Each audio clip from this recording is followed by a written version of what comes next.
faire à un moment donné, déterminé, dans un lieu bien précis. Tandis que dans le net, comme c'est le cas aujourd'hui avec les laptops, votre portable de palette, vous pouvez être au café, être en voiture et ouvrir et travailler. Donc, vous avez pu acquérir de cette façon un full-time, recherche ou job. C'est déjà un grand atout pour les jeunes.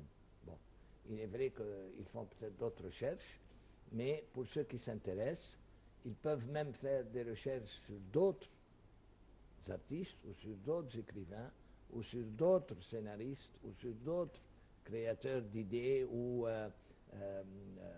inventeurs d'histoires pour pouvoir, c'est comme ça que ça se fait les films, les idées deviennent des recherches et on ne peut pas se mettre à rechercher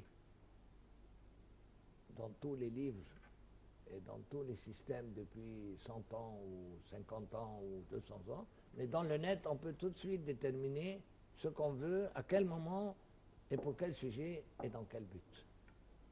Et on apprend des choses. Moi, je dois dire qu'à travers le net, rien qu'en écrivant mon nom, j'ai découvert qu'il y avait un autre homonyme, un Patrick Gamil.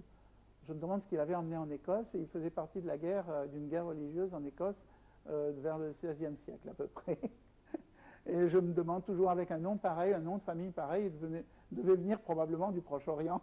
Sinon, je ne vois pas comment il porterait ce nom là-bas. Donc, on apprend des trucs assez originaux parfois. C'est vrai, mais vous savez, moi, ce qui m'amuse beaucoup par rapport à mon prénom, c'est que toujours il y a d'autres Ike qui se présentent, mais c'est surtout Ikea, je me dis, c'est lui qui a volé mon prénom.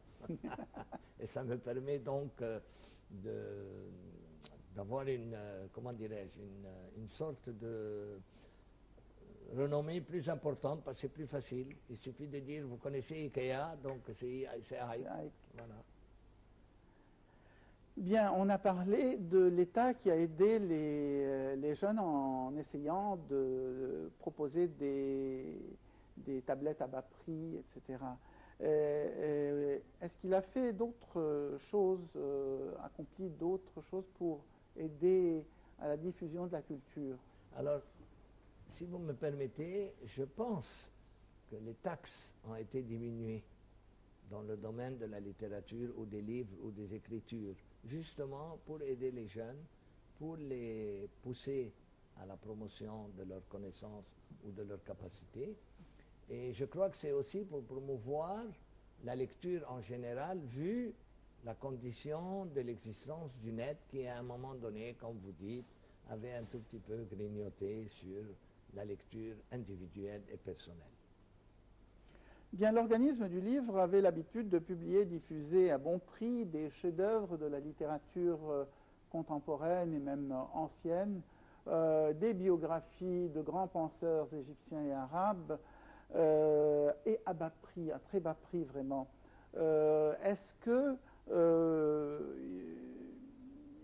ils poursuivent toujours cette activité? Et je pense que non.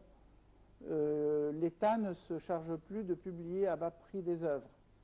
Vous avez raison parce que on avait aussi fait une étude et on avait constaté que le résultat n'était pas suffisant. Donc ça ne couvrait pas, ça n'intéressait pas suffisamment. Je pense que c'était avant la Révolution. La Révolution aussi a permis de pousser les gens, vu le temps qu'ils avaient, de lire.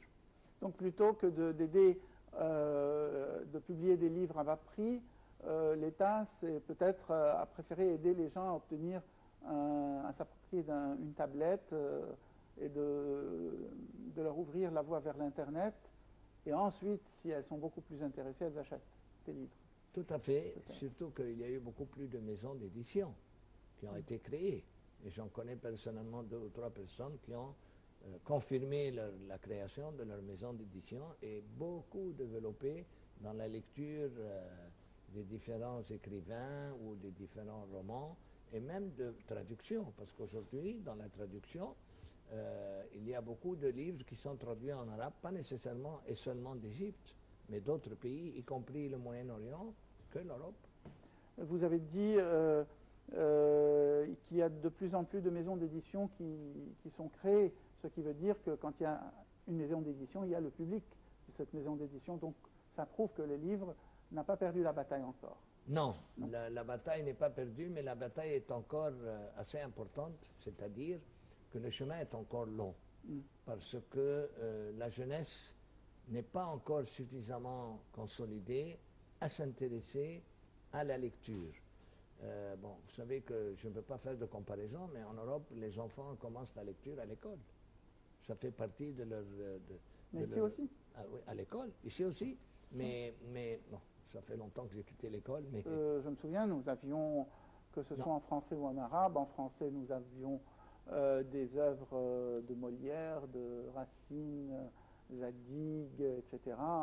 Et tout ça, et Voltaire.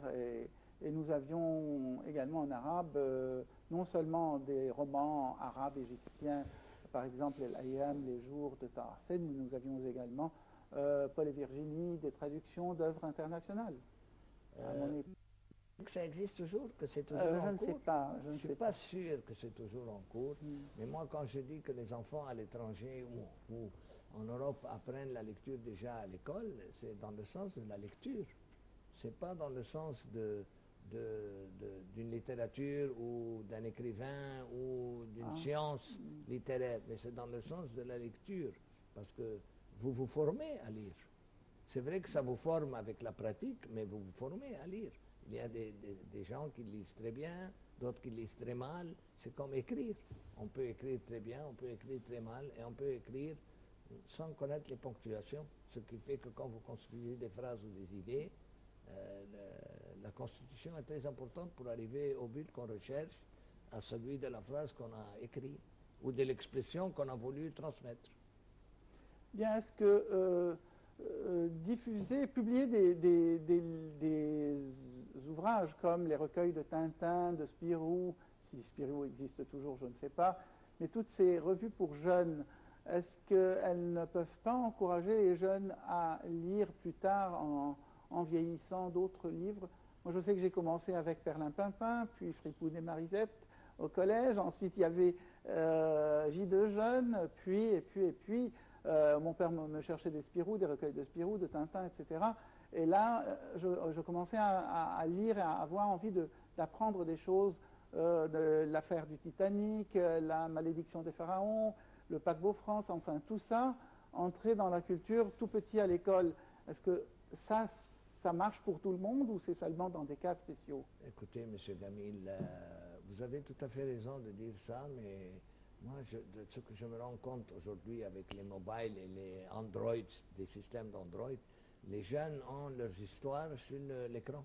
Ils n'ont plus besoin de bouquins. Mais nous, ce qui nous a aidé à apprendre, c'est Tintin et Milou, c'est ce genre d'histoire.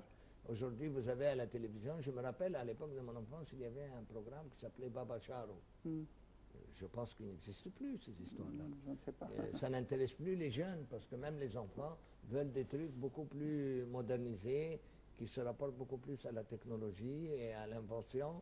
Et malheureusement, je dis bien malheureusement, c'est toujours avec des Kalachnikov et des Tommy Gun que les bandes dessinées se créent. Et on aboutit à Daesh comme ça. Voilà.